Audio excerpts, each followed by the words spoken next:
Ah, hello everybody and welcome back. Boo. We're gonna go kill Frank. Hey, you're not you when you're hungry, but I doubt a Snickers bar helps with vampires. This is about the masquerade. Must happen often. How do you usually deal with it? Sometimes the problem goes with a bit of money or sharp words. Something more. Blah blah blah. Investigate the area. You're Frank Doherty. I recognize you. What are you reporting on?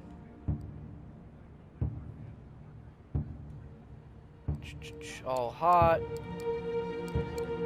Oh, fuck. I didn't even see what my options were. That might have been the drink option.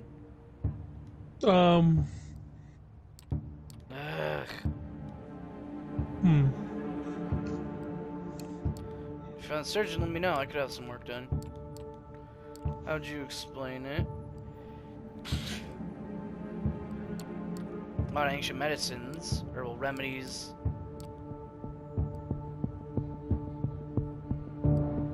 Leave and destroy your evidence. But see, that's going to use up my power and use up my blood, which we don't Yep, need. and he's going to just leave. Either way with any of this. Okay, so we drink him on the second one. That's right.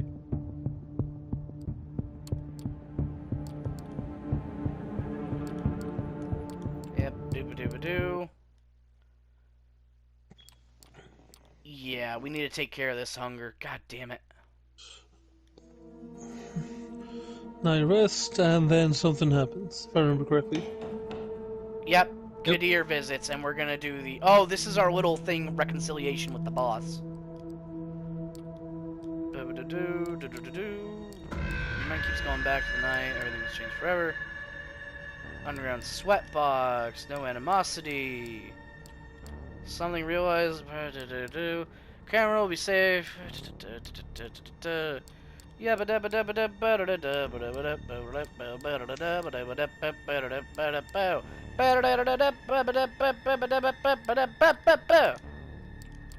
Skipping, skipping, skipping, oh skipping, skippity doo. Let's start Kaiser. Leper's still bad news. File passes it, and it's the boss. It's Yep. Jesus. Newman. Benjamin Newman. The asshole made the last few years of life a living hell. Sexual harassment, the mobbing, the way he kept delegating all his obligations to you without ever letting you reap the fruits of your labor, the way he stole your soul, goddamn prick. You open to Kadir. Apparently, the company is in trouble, lots of financial irregularities, and Mr. Newman is all too happy to testify that the one employee. Oh, fuck.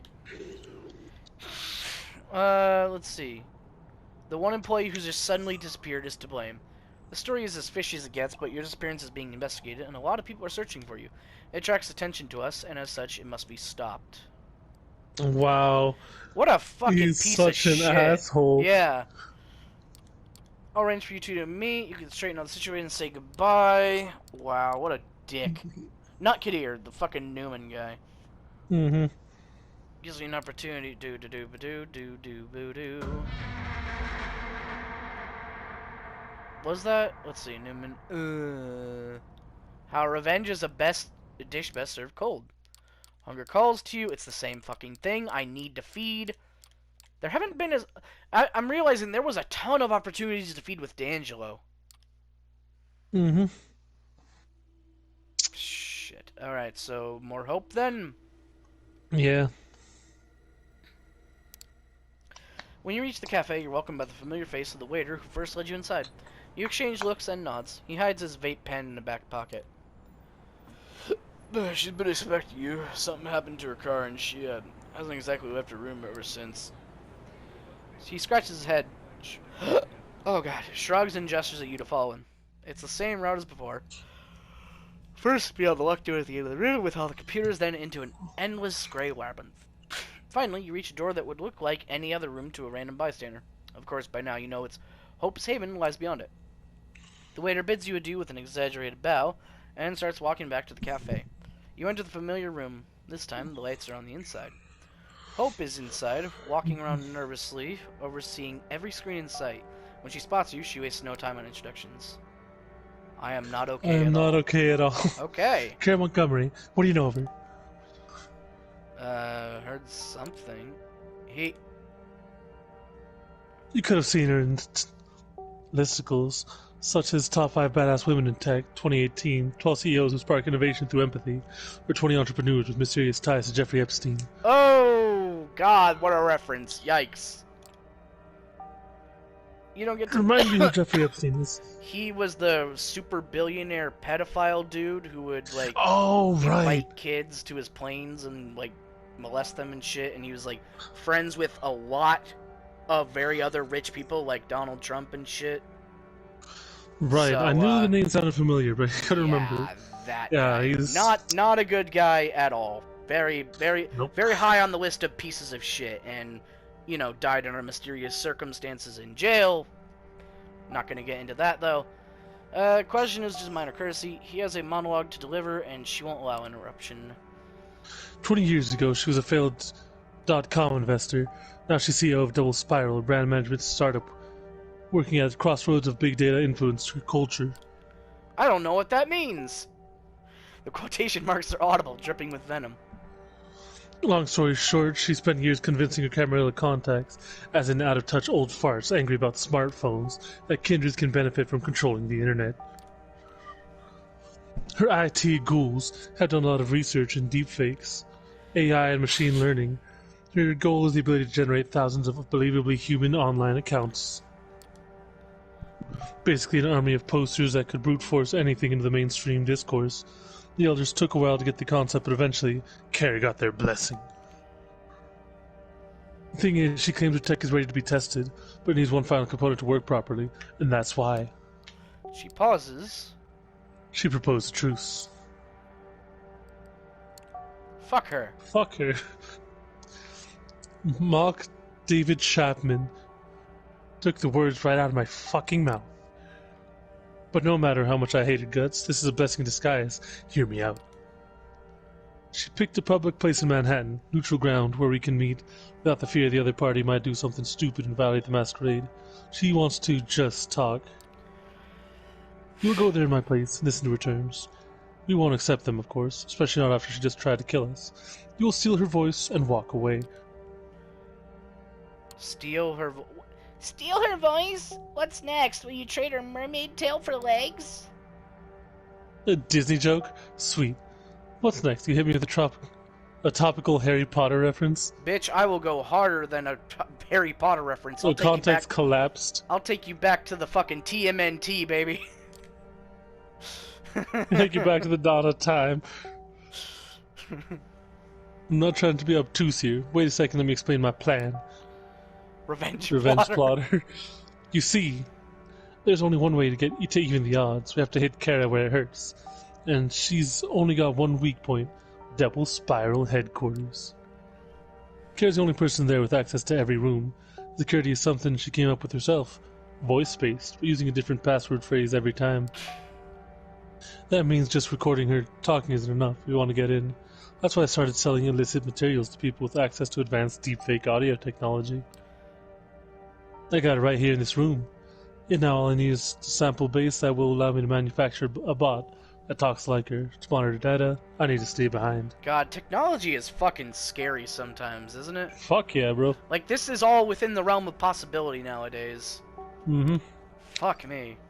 So I think the plan is pretty simple. Talk to her while wearing this wire, or while wearing a wire.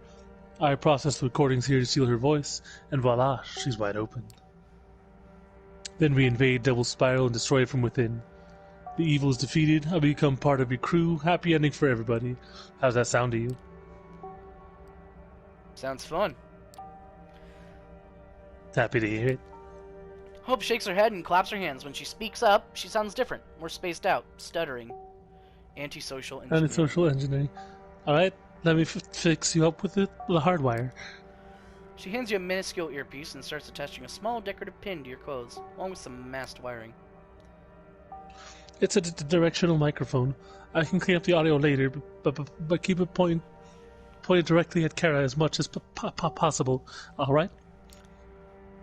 You put on the earpiece she gives you. It fits snugly deep inside your right ear. 1 2 1 2 1 2 1 1 2. The hardware works flawlessly and the audio quality seems great. You give Hope an affirmative sign with your head. Beautiful. Kara designated the meeting place as a vessel.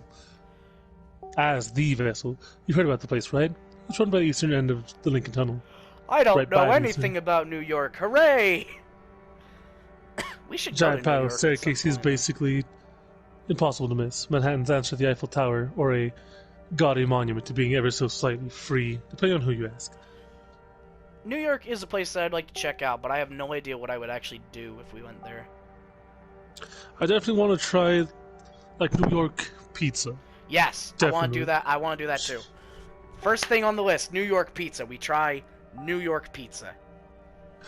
From every place, we ask around, what's Yes. the best pizza place? Oh, we're gonna get so many answers.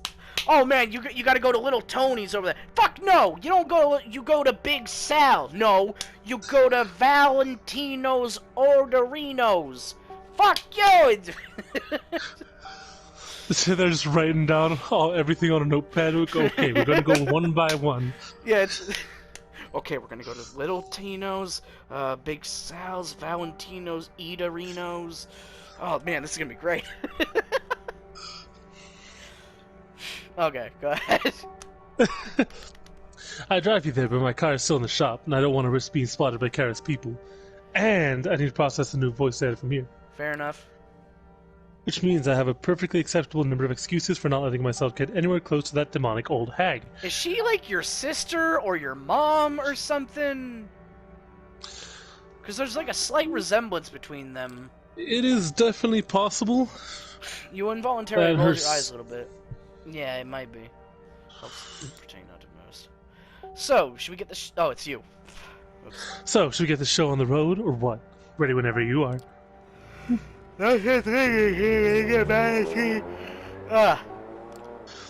Around 30 minutes later, you're in front of the vessel. Hope's description, oh, Jesus. Really? This looks like a level out of fucking Tony Hawk's Pro Skater. It does. Wow, that's... Honestly, it does kind of look pretty gaudy with... Well, hang on, make it a fucking homage to MC Escher. All these stairs are useless, damn it! Hope's description, giant pile of staircases, wasn't particularly helpful. From the distance, the building looks more like a giant honeycomb, designed to swarm with tourist bees. At least during the day, that is. At the moment, the place is closed to the general public. A few men who look vaguely threatening and out of place are making sure nobody unwanted gets in. However, you have no problem getting up the stairs. All it takes is an exchange of knowing glances with one of the guards. You are expected. A lone figure appears in your sight, staring down the streets of Manhattan. She looks like an 80s rock girl, you know, like someone you'd find on like an album cover, except dressed in a business suit. But it's the hair. I wouldn't be surprised if she was turned in the 80s. Yeah. You know, city people often complain about being unable to see the starry skies, but I always thought the real tragedy was how they're unable to appreciate the man-made sea of lights that surrounds them. Yeah, you know, I guess insomnia's a bitch. You can teach people a lot of things, but you can't teach them to see, huh? You recognize the face from Hope's phone. Finally, you meet Kara Montgomery in the flesh. She turns to you, puts on a wide smile, and shakes your hand with a firm grip. First, a representative of Sophie Langley, and now a representative of Hope. Not the way I'd develop my own career, but I gotta say, not many neonates get around the way you do. Lady, you have no fucking I idea. could use you. Contents under pressure. Hardy fucking har. Hope speaks up in your ear for the first time, seething with contempt. Although Kara couldn't possibly hurt her, she immediately goes on to address her absence. Can't say I expect her to actually arrive here, with you, or instead of you. On the other hand, I'm sure every single word I say will be instantly relayed to her. Chinese Democrat. Chinese Democrat. For the first time in forever, your empty blabbering will serve an actual, useful cause. So let me make sure we cut everyone but the middleman for a while, okay? She takes out a phone and taps the touchscreen. In a few seconds, the barely perceptible buzzing sound in your ears disappears completely. You Oh, an can't hear. EMP. Oh fuck! You can't hear Hope anymore. It's probable she can't hear your voice right now either, which would mean she must be busy raging and cursing out everything in her sight at the moment. This obviously wasn't something she expected to happen. Could it be that Kara saw through your plan? You'll have to play it cool and see what happens next. Knowing Hope, you've probably heard whatever scraps can be Googled about me in a pile of insults for good measure. Obviously, I know everything there is to be known about you as well, Dawn. Oh! I don't believe we have need for formal introductions, but first off, let me apologize for the discomfort my former employee has caused you. Wow, you really just use and abuse him, huh? Come here, Jax. You're fine, baby. I wasn't remotely aware of his planned actions against Hope. I fully condemn them. I'm glad to see you unharmed, and of course, I applaud your swift disposal of the psycho. Langley chose you well. He was your fucking ghoul. I know how this shit works, you bitch. Brief silence. They do have some free will, as we know from Kaiser's ghoul, who tried to kick our ass. So let me cut to the chase here and present myself the best way I know how, through my ideas. Who do you think has a monopoly on reality? Disney, probably? Kaiser? Oh, you're right. You mean vampire reality. Okay. Not much for small talk, is she? Who do you think has a monopoly on reality? Corporations? Yeah, more or less. Unless technically we do. That's a very typical answer, very 21st century sounding. How you succeeded in replacing the state here, though? She signals someone behind you. For a while, you've been watched by Kara's men who circle around the staircase. Presumably her ghouls. One of them sets off downstairs. You know, Bolivia just had a military coup. Hundreds of new accounts posting about nothing but Bolivian politics, and English set out to convince every random person online that the U.S. wasn't to blame. A military coup, yeah. Sloppy work, if you ask me. Now imagine a 17-year-old K-pop fan from Ohio writing an entire thread about how relatives in La Paz are actually glad the president is gone. Film reviewer with a side interest in politics telling you a CIA-approved narrative of the Evo Morales. An approachable fitness guy explaining the situation to you, in simple terms, just like it is. Animated voice, expressive gestures, and steady eye contact. She's taught herself how to project a good image, but she isn't a natural yet. At times you feel as if she is screaming at you to trust her. It's not hard to emulate the masses. Reach out to one of those Eastern European troll farms. Then bang, a few hours later, you have a clone army that will instantly voice their support for any cause. You'll spread your message, but you won't foster new culture that serves your goals and will masquerade your messaging as independent thought. For that, you need personalities, not the masses. With the ability to emulate personalities, a whole different ballgame. Not a craft, but an art. You need to understand your fabrication so deeply that you start to hate it, and then learn to love it. It sounds like you need a fucking vacation. Do you spend all your time on YouTube, ma'am? And if you want to make a bunch of those personalities follow one agenda, you need a once-in-a-lifetime team to achieve that. A like-minded artistic collective, both ambitious and obedient. Even though you can't hear Hope's voice in your right now, you could swear you hear her in Kara's speech. It's the exact same tone she was using when monologuing in the car. One of them must have been a big influence on the other. Or perhaps they used to be a position where they both shaped each other's personas? Hard to say. Only one thing is for sure. And that is, Hope must be absolutely furious right now. Is it possible Kara knew about her plot? Fingers crossed she doesn't. The state is satisfied with an account that, when unused for 5 years, suddenly starts yelling imperialist propaganda into the void. The aging corporations are too set in their ways. But imagine a fresh startup that enables the proliferation of ideas adjacent to the prince's plans for the future. Now imagine it getting into bed with the biggest corporations and agencies. So many unlives that could be improved, or even saved from the raids of the First Light. I have the infrastructure. I have the elder support. All I need now is a mastermind at the center of it. Center of it all. You mean Hope? The mastermind, you mean Hope? Yeah, Hope. Yes, Hope. She looks down and takes in the scenery below for a while, then points at her t-shirt, the one piece of clothing that clashes with the rest of her. Yeah, I was wondering about that. You know, I'm a huge fan of punk. The leading idea of my company, Double Spiral, is to make everything I do a little bit punk. I'm all about clashing ideas. I'm all about disruption. That sounds like a bad work environment. Discombobulation. Just doing your work, tacking along, and then suddenly she's like, "Ha ha! Suck a punch, you bitch!" Anyway. I'm just going around a fucking Nerf gun. Pew pew pew! Boss, please, I'm trying to work. Pew pew pew pew! I got you. Alright. He just throws it at you. Just, not even shoots it, just hucks the gun at your head. Ah! Dodge next time, dick. Dodge! Alright, we gotta end this. Yeah. Thank you for watching, and we'll see you later. Adios.